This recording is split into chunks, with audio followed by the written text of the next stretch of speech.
Dia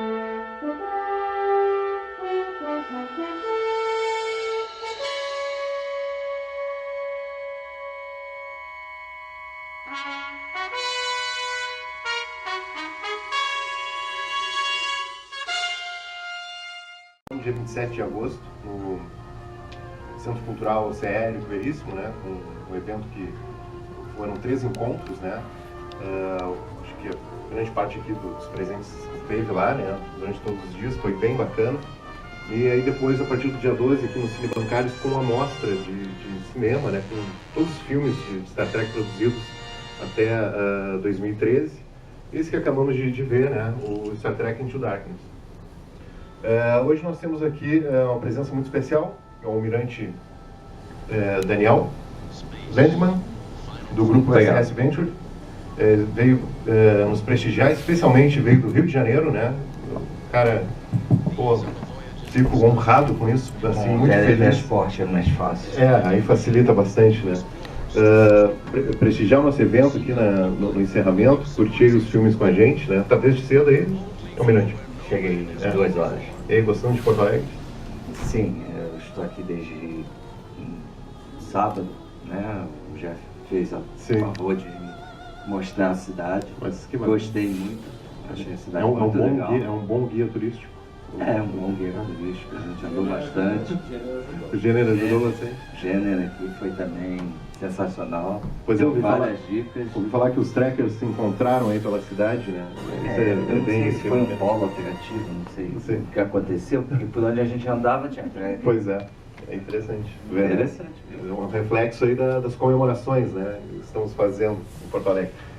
Então, eu acho que assim, a gente pode dizer que Porto Alegre comemorou em grande estilo, né, os 50 anos de Star Trek, através desses eventos que a gente organizou. Então, obrigado aqui pela tua presença, agradeço muitíssimo mesmo, assim, é uma honra, né, repito. A gente tem a Andressa Bus também, que é uma trekker aqui, está prestigiando também esse nosso bate-papo aqui, finaleira, né, encerrando o evento. E, novamente, o capitão Jefferson Holcim, vindo aqui também falar aí as suas pérolas, sempre muito interessantes aqui sobre Star Trek, o cara que tem um conhecimento, também é do grupo SS Venture. Uma coisa que eu queria dizer, esse cara aqui é meu editor lá na revista, eu colaboro com a revista Tribuna Quarta, uma revista maravilhosa que o grupo edita, né? Já há 5 anos, né? Já há 5 anos. E aí eu já faço publicamente aqui um apelo, me dê mais um prazo aí para eu entregar minha coluna desse número que... Já que você está pedindo na frente de todo mundo, assim, não, sem colocar nenhuma pressão, né? Botou um pouquinho de pressão, né? Tudo bem, tem mais 2 dias só. Tá bom. Já é alguma coisa. Bom prazo. Pessoal, então a gente viu, né, o Além da Escuridão, um filme que, como todo mundo sabe, é um filme que divide opiniões, né? Tem pessoas que odeiam esse filme, outras pessoas adoram o filme. Eu fico, digamos, no meio termo, assim, mas a gente vai conversar sobre isso. É um filme que tem Enterprise com um submarino. É um filme que tem aquela sequência inicial, acho completamente deslocada, não tem sentido nenhum na história, né? É um filme que tem o teletransporte transdobra, é uma coisa bem louca, né? A gente pode esmiuçar isso aí um pouco depois. Tem o sangue mágico do Khan, tem os Klingons punk, né? Eu acho aquilo, os Klingons são uma espécie alienígena no universo Star Trek, são reconhecíveis pelas suas cristas ósseas, né, na testa, e aí simplesmente colocam um elmo, colocam um capacete para esconder. Eu acho que é uma coisa completamente sem sentido, né? Foda de E os piercings ainda, e não tem cabelo também, são carecas. E as malditas lens flares, né, que eu acho muito irritante assistir o filme com aquele, o tempo todo com aqueles reflexos, né? É uma característica do J.J. Abrams. No Sem Fronteiras não aparece, né, o novo diretor, então Thanks God, sumiu. É um filme que tem problemas narrativos, tem um problema no seu roteiro. O próprio diretor veio no final do ano passado ao público dizer que o filme não tinha uma espécie de fio condutor, né, quer dizer, um problema de argumento mesmo, né, no filme. Mas, por outro lado, tem coisas muito interessantes, que são as homenagens que a gente vê ao longo de todo o filme, né? Os próprios Tribbles, né, que aparecem ali. Temos também os Klingons, claro, o Khan, a maior referência, né? Sessão 31, então existem muitas referências, muitas homenagens, né, ao universo de Jornada nas Estrelas. Eu acho isso bem bacana. A trilha sonora, até estava comentando com o Jefferson antes ali, é uma coisa que me atrai bastante nesse filme. Eu gosto bastante do trabalho do Giacchino, acho bem bonito. Aliás, das duas, né? Exato. O primeiro filme Exato. também é muito bom. É muito é impactante, assim, adoro, acho lindo. É um filme que foi indicado ao Oscar melhores efeitos visuais. E tem uma coisa interessante, que não sei se você sabe, mas o Selton Mello disse que foi convidado pelo JJ a participar desse filme, mas recusou. Eu fico imaginando como seria uma participação do Selton Mello, né, na Enterprise, oficial da Enterprise. Fica aí, né, fazer um exercício de imaginação. E está correndo aí pela internet uma votação para tentar colocar um ator brasileiro, né, um personagem brasileiro na nova série. E o Selton Mello não quis, né, então, poxa, que honra. No caso, seria um personagem brasileiro. Um tripulante, né? Sim. Mas então, assim, só pontuando alguns tópicos aí que a gente pode abordar. Então, passando aqui já para os convidados, aí uma primeira questão. Se discute muito, né, nesse filme, assim, da validade desse reboot, né, agora chamado oficialmente como a Kelvin Timeline. Kelvin Timeline. Linha de tempo alternativa, aí, onde se passam os filmes que foram reimaginados pelo JJ, né. Eu pergunto para vocês, assim, o que vocês consideram, se esses filmes, o reboot, esse filme em particular, mas o reboot em geral, né, a Kelvin Timeline, se ela é prejudicial para a Jornada nas Estrelas ou ela é benéfica para a Jornada nas Estrelas? Gostaria que a gente começasse comentando isso. Acho que vamos pelo critério de distância, quem veio de mais longe pode começar. Por favor, Almirante. Na questão do reboot, nós vemos em outras séries que aconteceu a mesma coisa, né? Foi dado uma paginada em vários, Batman é um exemplo, por aí vai.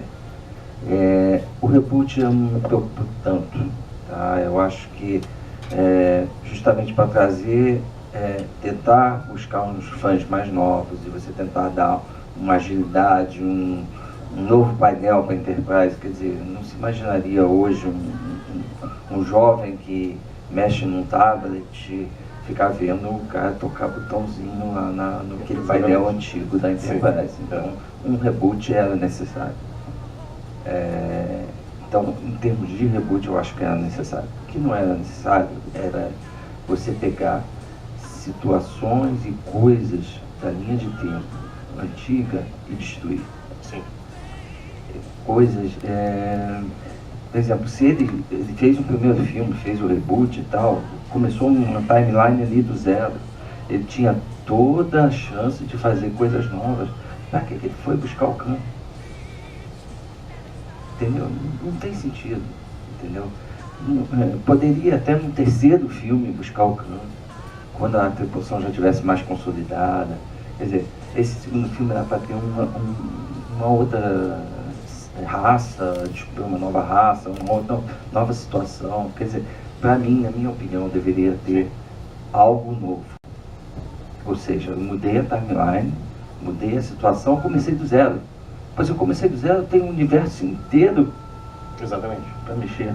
Por que eu vou mexer justamente no que era já uma coisa consagrada, uma situação completamente diferente que a gente já tinha vivido numa outra timeline? Não é errado o cara mexer, porque, afinal de contas, como ele está numa linha alternativa, ele pode mexer em qualquer coisa. Essa é a grande realidade, tá? Mas eu achava que deveria ter alguma coisa nova. Essa é a minha opinião, em função de Darkness. E é interessante que depois eles tentaram esconder durante a divulgação do filme, né? Até saiu as primeiras notícias que saíram, diziam que o vilão seria o Gary Mitchell, né? E aí tentaram esconder o Khan, todo mundo já sabia que era o Khan, atrás do John Harrison, para revelar lá na uma hora de filme, eu sou o Khan, né? Aquela cena, ele abre bem a boca para falar. Então, continuando aqui com o André.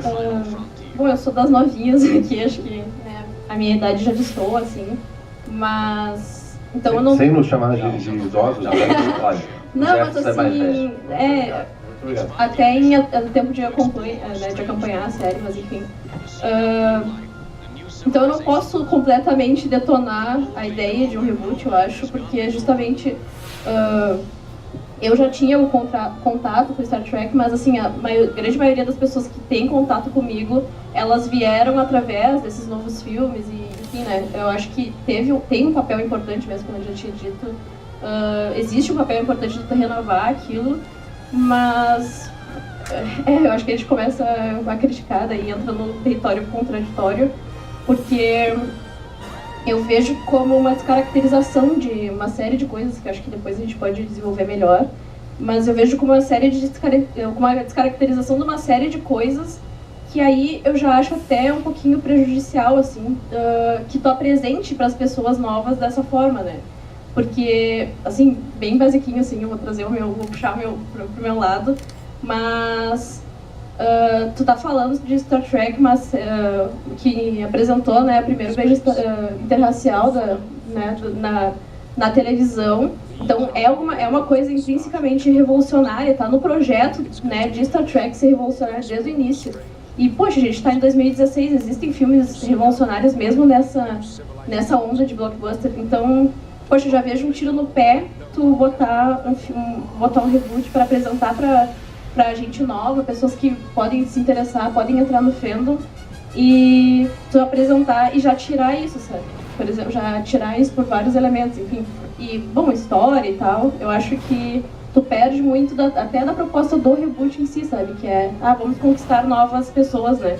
Mas daí eu acho que fica muito desconectado, porque essas pessoas que vieram do filme, se elas não se interessam, elas podem só se interessarem pelos filmes e nem ter essa ponte de uma coisa para outra, né? Tu se interessar pelo resto do universo. Então, eu acho que sim, tem um papel e que sim é importante e que talvez com esse novo filme ou com outros ainda possa reviver de um jeito diferente, mas eu ainda fico meio... Fica meio assim, né? Acho que a forma como foi feito também, né, não foi de todo bom, assim. Mas assim, por exemplo, o que tu falou, né, do beijo interracial e tal, que é um momento icônico, né, de Star Trek ainda na década de 60. O que tu acha do papel do Uhura nesse filme? Então... O filme, na minha opinião, né, gente, quem quiser me contestar o tempo todo, eu acho que o filme tem uns momentos sexistas bem ruins, assim, né? Tem aquela cena da Carol Marcos ali, de calcinha e tal. Depois veio o Lindelof, um dos roteiristas veio até pediu desculpas, realmente foi uma cena exagerada, de graça, não precisava ter aquela cena, né? Então o filme tem esses problemas. Uma das primeiras fotos que lançaram do filme era ela de calcinha. Exatamente, já tentando atrair, né, um público que não necessariamente é fã de ficção científica, ou público de Star Trek, né? Não, pois é, eu acho que o papel dela ali, é que assim, eu acho que nem só o papel da Uhura, porque a Uhura a gente já sabe, né, ela é uma mulher forte, ela tem um papel forte, e talvez na adaptação, nas coisas que eles estavam trazendo, ela não fosse a personagem que fosse se destacar e salvar o mundo e tal, tudo bem, ok. Mas eu acho que o conjunto das mulheres ali nesse filme, ele foi do jeito péssimo, porque tem a filha do cara, que aparece... Ai, não olha, estou de sutiã aqui. E aí aparece a Uhura, que tá, tudo bem, mas ela tá beijando o Spock, não sei o quê. Então ela também não é tipo, revolucionária por si só, especial, comparando com quem o que a personagem original representou, né? E, enfim, daí tem... Ela tá muito pegajosa, ela tipo, Spock, estou preocupada com o Spock. Ela tem muito apoio psicológico do Spock, né? Ela tá muito pegajosa. Spock, tá tudo bem, tá tudo bem. E daí, ela vem dar um beijinho. Eu vou abrir uma DR aqui no meio, não sei o que, e daí, eles declaram. Então eu não acho tá profissional, né? Ela não tá isolando. Mas ela, nesse filme, pelo menos, tem a cena ali com os Klingons que eu acho que é bem interessante. Eles apresentam... Mostra bastante o personagem. Elas apresentam ela naquela cena, mas daí no fim, assim, eu pensei, aquela cena começa e eu lembro de estar no cinema e comecei, meu Deus, é agora. E daí eu pensei, pelo menos vai se redimir, ok. E daí vem o Kylo e, tipo, sabe, faz tudo, vou matar todo mundo então, ok. E daí depois eles estão comentando e eles nem mencionam a Uhura, sabe. Depois eles estão falando, o Khan salvou todo mundo. Poxa, sabe o que a Uhura não tava ali fazendo nada, sabe. Então essas coisinhas assim, eu acho... E o nosso Capitão Jeff? Então, a questão do ponto de vista do reboot, eu enxergo da seguinte forma. Para quem é reboot? Para nós trackers ou para aqueles que nunca viram Star Trek? E a gente está vivendo uma época em que os trackers estão cada vez menores, a quantidade de trackers, aqueles que foram lá atrás, que viram tudo, que estavam vendo o Star Trek na TV preto e branco, que gravaram fita VHS, que nem eu, né? Gravei por cima das fitas gravadoras importantes, e Trekkers, aqueles que foram lá atrás, que começaram lá atrás. Os de hoje é reboot, entendeu? É um novo conceito, uma nova visão para aquelas pessoas de hoje. Nem o JJ falou, já tinha falado isso em outro momento. Ele não fez filme Star Trek para fãs de Star Trek, ele fez filme para fãs de cinema. Né? Então você vê em Star Wars agora, quando aconteceu, que deu aquele reboot todo, e tem mais coisas para acontecer. Então, vejam a questão o Almirante falou, a questão do Batman. O Batman que foi refeito, não de 66, esse que foi feito lá com Michael Keaton, lá, aquelas coisas horrorosas todas. E aí, em vez deles cada vez fantasiarem mais, eles foram deixando ele mais sério. Olha os 3 últimos Batmans. Foram impressionantes, foram filmes sérios. Não, foram filmes... O herói Batman, o Homem-Morcego, não estava ali. Estava ali um herói, uma coisa... Então, o reboot é muito interessante ser visto sob o ponto de vista de quem?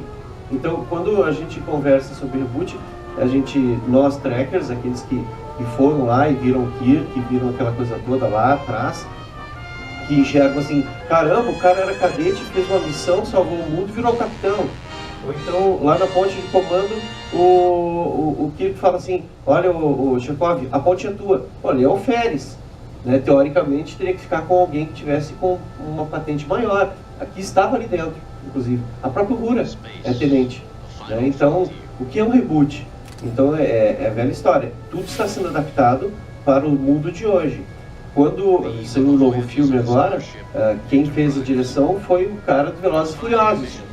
Ou seja, foi interessante que eu falei assim, só falta uma cena do cara, do Kiko voando com uma moto. E tinha, entendeu? Então, é muito interessante essa questão do reboot. Ela é, na verdade, um ajuste aos novos tempos. É mesmo, pensa bem, um cara que não é formado e tem nome de molusco se tornou presidente. Exatamente assim. Então, estamos se adaptando a novas atualidades. O que vai vir no próximo? Né, entendeu? Tudo vai depender do momento que está acontecendo naquilo ali. Entendeu? Então, e se desse agora os vulcanos aqui nesse momento, de fato, digamos assim, né, vamos botar dessa forma, um povo alienígena, entre o que vemos agora e o que vemos depois, que filme vai vir? Né? Entendeu? Aí os Trek vão ficar, não, tinha que ser vulcano, tinha que ter descido. Aí tu vai lá esticar a mão, o cara te dá um disparo de phaser. Não sei. Entendeu? Tudo é uma questão de momento. Então, o reboot eu vejo dessa forma. Quando a gente, como Trekker, viu que quando saiu a nova geração, cadê o Spock na ponte? Tem um androide ali? Não pode, tinha que ser um vulcano. Não, mas estava um androide. E a gente enxergou, pelo menos eu enxerguei, que em vez de ter um androide, teria que ter um vulcano, no mínimo. E não tinha. Então, veja que na verdade, lá a nova geração seria um reboot. Entendeu? Então, é tudo uma questão de ponto de vista do momento. E quem é que diria que poderia ter o capitão numa estação, que uma das séries fosse uma estação espacial e não uma nave espacial? E quem diria que uma nave da Federação ia ter uma capitã numa nave da Federação a 75 anos-luz viajando em dobra 11? Caramba, né? E agora eles colocaram uma nave que voa 3 vezes mais rápido que a Enterprise. Quer dizer, ela está em uma velocidade muitas vezes, e a gente viu em várias vezes, que a nave não pode atingir mais do que dobra 10. Sim. Então o que ela tinha lá? Dobra 30? Porque a Enterprise chegava a dobra 10. Entendeu? Então, essa questão do reboot é muito a questão de ponto de vista do momento. Eu, de qualquer maneira, aprecio de qualquer jeito, né? Eu gosto de qualquer jeito, mas, assim, a gente busca lá atrás a referência dos filmes, e a gente viu o Pingo lá. E por que o Pingo e não uma outra criatura? Porque o Pingo tinha que estar ali, né? Então, não adianta, a referência Star Trek tem que estar presente sempre, e quando a gente vê as fotos das gerações, que eu tenho aqui na minha camiseta, agora já tem um outro Kirk, né? Sim. Já tem um outro Kirk, quer dizer, isso já está incorporado. É assim que eu enxergo dessa forma. Não, muito bem. Eu acho assim, que eu acho super válido esses filmes aí do reboot, justamente por essa questão de manter viva a franquia, né? Bem importante, a gente pode discutir muito a qualidade, também tem a coisa de fã, que é os filmes que a gente ama odiar, que é bem importante, né? Mas eu agradeço muito, assim, que Sem Fronteiras, que para mim é o melhor filme desses 3 novos, ele esqueceu solenemente esse segundo filme, né? Por 2 questões, né? Que alterariam completamente as características de Star Trek. A primeira delas é o transporte transdobra, teletransporte transdobra. Ele deixa as naves estelares obsoletas, né? Não se precisa mais utilizar uma espaçonave. E o segundo... Tem sentido ele existir. E o segundo é o sangue miraculoso do Khan, que, quer dizer, vai garantir eternidade para as pessoas, né? Vida eterna. Então são 2 coisas que descaracterizam completamente o universo de Star Trek. E que só poderiam ter vindo mesmo daquela mente, né, maléfica, daquele homem que odeia Star Trek desde sempre. A gente sabe disso, ele deixou muito claro que ele não gostava de Star Trek, porque considerava muito filosófico. Então eu acho que agradeço muito, assim, ao Justin Lin, apesar do Abrams ser o produtor, né, ele que escolheu o diretor e tal, mas eu acho que reconheceram que ali eles erraram a mão. Mas eu ponho também uma carga em cima do roteirista. Sim, sem Porque dúvida o que alguma. acontece sempre, Star Trek teve grandes roteiristas. Sim. Desde lá da época do Gene Roddenberry. Foram roteiristas sensacionais que criaram histórias muito complexas, né? E o que aconteceu nesses 2 primeiros filmes que a gente viu hoje é que os roteiristas escorregaram muito, entendeu? Eu queria comentar que a culpa não é apenas do diretor, dos roteiristas. É da produtora, é quem assina a caneta e quem aprova a ideia deles. Os roteiristas vêm com a ideia, vamos fazer isso, fazer aquilo outro, vamos modificar a receita do bolo, e quem autoriza e aprova é o presidente da distribuidora, o diretor, é o produtor, toda a equipe. Quem leva e assina ali é o J.J. Abrams ou o outro, como é o Justin Lin, mas tem toda uma equipe atrás, a equipe criativa, a equipe da produtora, da uma executiva toda, né? Alguém assina a caneta porque aprova a ideia dele, né? O cara erra nos detalhes. Exatamente. No primeiro filme, o USS Calvo nunca poderia ter 800 tripulantes. Mas alguém lá que assistiu então, alguém e não corrigiu. Botou um 0 a mais. Errado, não, toca, vamos... Botou um 0 a mais e não tirou, e deixou. Não, mas entendeu? exatamente esses então, erros que eles deviam respeitar do cânone da Bíblia, que exatamente quem lá, o produtor, o executivo, olha aqui, vocês vão fazer várias ideias, vão fazer um brainstorm aqui, cada um, mas tem que seguir essa regra aqui. A regra da timeline, a regra das naves, de uniformes, de várias coisas. Por exemplo, estão tomando cerveja cardassiana lá no primeiro filme, aí aparece um Romulano, sendo que na série o Romulano aparece bem depois no Equilíbrio de Terror, e ali aparece o Nero e uma equipe de Romulano e ninguém não tá nem aí, ou Romulanos que não tem testa. Sim, mas o que eu acho interessante, assim, que a gente tem que pensar, é que pra mim, porque isso não foi gratuito, né? Não foi assim uma desatenção, a gente vai fazer o teletransporte transdobra e o sangue mágico do Khan. Exatamente. Isso não foi desatenção, né? Pra mim, houve uma intenção deliberada de alterar características do Star Trek, né? E aí por isso que esse filme foi tão mal recebido pelos fãs. E foi considerado, muitas Comic Cons, houve manifestações das pessoas, pior filme já feito de Star Trek, etc. Porque houve, né, essa coisa de transformar características que são, assim, pétreas, né? Isso foi tão forte que eles deixaram destruir Vulcano. Exato. Inteiro. É que não poderia alterar algumas coisinhas, mas não tão... É que eu acho que, assim, né, desculpa, mas eu acho que quem estava envolvido na produção e embarcou no projeto JJ, embarcou no projeto vamos chamar o Benedict Cumberbatch, nossa, fãs, embarcou no projeto, vamos fazer esse Star Trek não para fãs de Star Trek, mas para...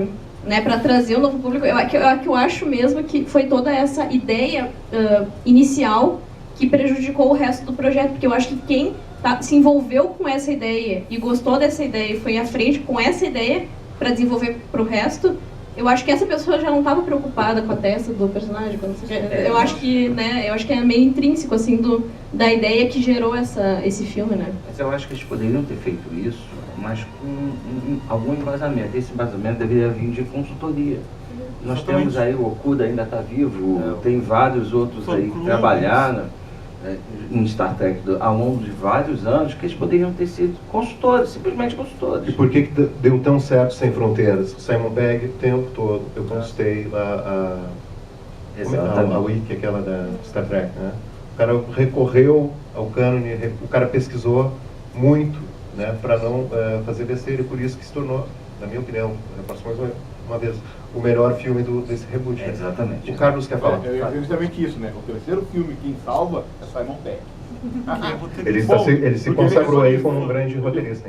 Ele volta e se mostra, eu como fã, reconstrói aquilo que estava alucinado no primeiro e segundo filme. Primeiro e segundo filme, o que acontece? Lamento informar para vocês, mas tecnologia hoje é mágica.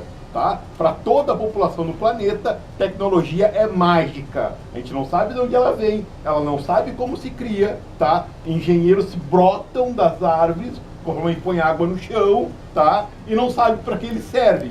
E eles criam mágicas maravilhosas. E as pessoas vão para o cinema querendo ver mágica, tá? Elas não sabem como é que o celular funciona, a gente não sabe como a televisão funciona, e isso não tem a menor diferença se há um efeito transdobra, né? Não é um teleporte. Qual é a diferença? Só nós chatos, não pode. Não, essa a discussão que tem que levar é o seguinte: Heresia. Uma morte da ficção científica em troca da mágica. Tá? Da mágica, do efeito mágico. Né? Tem que vir um pouco de mágica e salvar. E não que assim, é uma ciência que a gente não alcançou ainda. Não, é mágica pura. É o que eu falei, do ponto de vista do reboot. Quem é que está enxergando? Entendeu? É a mágica, exatamente, estou falando. Aí, se fosse para transdobra entre planetas, que nem for para Cronos, não precisava de nave. Né? Então, azar. Eu quero ver o cara apareceu lá, saiu de uma navezinha. Isso, e eu lamento informar, entendeu? Desde o primeiro contato, Star Trek vem assumindo a mágica, tá? E abandonando a ciência. Viagem no tempo era efeito estilingue, aquilo que a gente usa hoje para mandar naves para fora do sistema solar, né? Abandona, vamos criar a matéria crono não sei o que e vamos viajar no tempo, entendeu? Então é só o abandono da ciência em prol da mágica. E daqui a pouco nós vamos estar no mesmo nível de Star Wars e Senhor dos Anéis. Exatamente. A mágica, entendeu? A mágica, a épica é que é importante. E aí a gente abandona a ficção científica, que é aquilo que faz a ciência avançar. Ou seja, os imaginadores, né? O legal de Star Trek foi o quê? Os imaginadores, né? Trazendo uma ciência futura, que hoje a gente aplica. Né? Nossos tablets funcionam porque os imaginadores estavam lá. Nós temos celulares porque aqueles imaginadores estavam pensando em solução. Nós corremos atrás de uma ciência para criar o teletransporte, porque aqueles caras imaginaram. Né? E agora a gente está indo para onde? Para mágica. A gente abandona o pensador, o imaginador que pensa assim, onde eu posso ir para chegar no futuro? Né? Assim, na década de 70, a equipe de Star Trek foi visitar a NASA e os caras pararam para aplaudir eles, hoje não aconteceria. Os caras batizaram um ônibus espacial com o nome. Os caras pararam. Eles trocaram o nome. Tinha outro nome, era Endeavor, assim, e aí virou Enterprise. E uma grande campanha, né, de fãs também. Uma grande campanha de fãs. Inclusive a tripulação original foi no dia da inauguração. Pessoal, aqui, alguém quer comentar também? Nossos companheiros aí, sempre. Uma coisa que me chamou a atenção é o seguinte, vocês viram que esse filme é tão pouco popular que hoje caiu um pouco o público. Os outros dias tinha bem mais gente. Uma coisa que eu queria ressaltar, que é bem importante que ela falou, dos ideais e das virtudes de Star Trek, que a gente vê que, pelo menos nesse terceiro filme, eles tentaram botar alguma coisinha em voga, né? Tem a questão do Sulu, né? Exatamente. De expor uma homossexualidade, ou uma família diferente, né? Uma família diferente envolvida, né? Uma coisa atual, como falou. Uma coisa atual, né? E com muita naturalidade, né? Bem tranquilo, assim, se de repente não propaganda, o pessoal nem percebesse disso. Fora da câmera teve polêmica também. foi tão tranquilo. Ali foi, fora não, né? Pra quem tava chegando foi, mas pra quem tava acompanhando desde fora, né? Exatamente. E em termos dos ideais e das virtudes também, né? Falando daquela coisa da tripulação, da união da tripulação, né? Porque eles se dividiram, tiveram que se reunir novamente. Então aquilo foi muito legal. Realmente é o melhor dos 3 filmes. Inevitavelmente não tem aquela luz passando na nossa cara. Quem usa óculos fica muito chateado com isso. Eu não sei por que ele faz aquilo, acho que ele quer expulsar as pessoas. Pra que fazer isso na cena de CGI? Pois é. A nave é toda em CGI que tem lá aparecendo assim. Exatamente. Não tem sentido. Os reflexos no espaço. Mas tudo bem. Galera aí. Então, Eu gostaria de falar que realmente... E se filmando, assim. Sim. Eu curti muito, eu como quem aprecia desde que tem fralda, tô acompanhando, crescendo e envelhecendo com Star Trek, com Jornada nas Estrelas. E eu gostei, sim. O 1 pra mim é emocionante, ver de novo aqui, ó, isso aí, nas nuvens. Não tenho nada contra o JJ Abrams, gosto muito dele. Curti muito essa novidade, porque eu sou uma pessoa aberta a novidades, não tem problema nenhum. E adoro, sim, o primeiro. E ele me fez vontade de criar o Trek RS. O Trek RS, que é o grupo que fundei junto com ele. Olha aí, J.J. Abrams inspirando grupos no Rio Grande do Sul, hein? Quem diria, né? Sim, foi por causa desse que eu resolvi, com o pessoal fã de animes, e fundamos esse grupo. E que está até hoje, né, brincando e participando de eventos e fazendo encontros, e então estamos aí.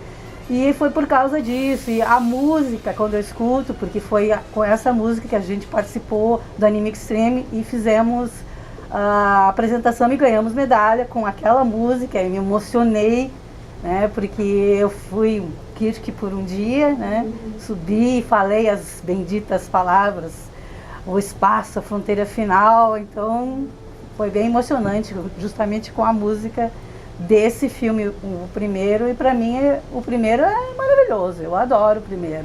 O segundo eu acho que teve umas coisinhas também, mas tipo, eu gosto sim, gosto dessa novidade de fazer o Khan um ângulo saxônico para inverter a coisa, né? Em vez de ser um indiano, um ângulo saxônico. Eu achei muito tri essa questão. Nunca superará Ricardo Montalbán. Não, nem imagina. Aquele peitoral. Maravilhoso, Ricardo Montalbán, é claro, lindo. Mas gosto muito desse ator, essa voz maravilhosa dele é incrível, é impressionante. Falando como ator, não falando em questões de roteiro, de não sei o quê, mas ele é maravilhoso, é lindão também, questões femininas, né?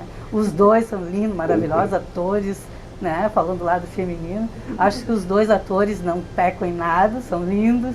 E eu acho que foi muito legal, eu gostei dessa coisa, inverteu agora, em vez de quem morreu foi o Kirk, né? Curti, eu curti essa questão. Muito bem. E aí, pessoal, quem mais gostaria de Não falar? Gostei do terceiro, não gostei. Achou muito ruim. Eu gostei do remake, mas eu gostei mais foi do encontro, eu achei singular e genial, o encontro do Spock original com o Spock do remake. Agora eu reparei que esse encontro aconteceu nos 2 filmes, isso eu achei uma coisa singular e original nesse remake. Aliás, sim, eu gostei da Jornada das Estrelas ganhar um remake. Isso coloca a Jornada das Estrelas num patamar elevado. Para mim, isso coloca a Jornada das Estrelas num patamar de personagens como Super-Homem, Batman, que ganharam várias versões. Só por coincidência, só para comentar uma coisa, uma das versões do Super-Homem agora vai ser exibida agora na televisão. Isso que eu mais gostei. muito bem. E qualquer problema com o Khan, liga para o Nimoy que ele dá a dica, né? Pessoal, assim, ó, a gente ficaria conversando aqui até altas horas da madrugada, né? Mas infelizmente já está adiantado aqui.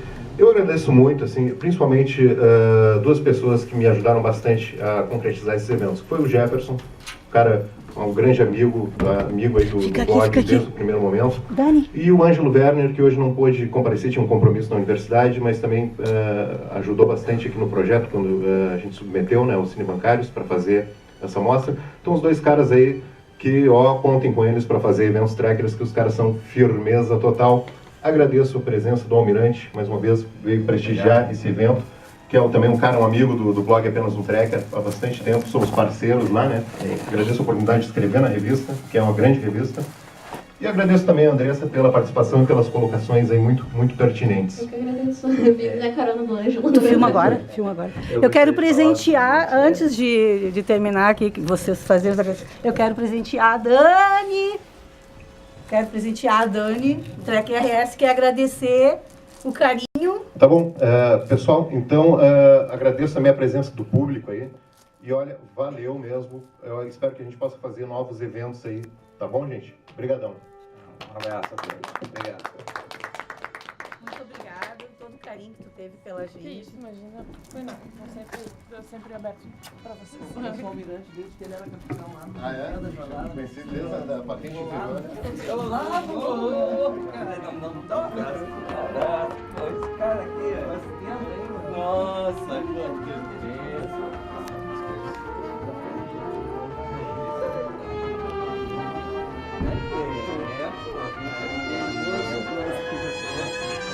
Outro dia eu já estava vendo lá um filme e passou nossa legenda lá. Todo aquele grupo participou e foi muito legal. Foi legal. 700 todos os episódios. 700. Todas. A gente dividia, lembra? Cada um ficava com um pedaço. These are the voyages of the Starship Enterprise. Também lá no Its 5-year mission site to explore strange new worlds, Tchau. seek out new life and new civilizations, to boldly go where no man has gone before.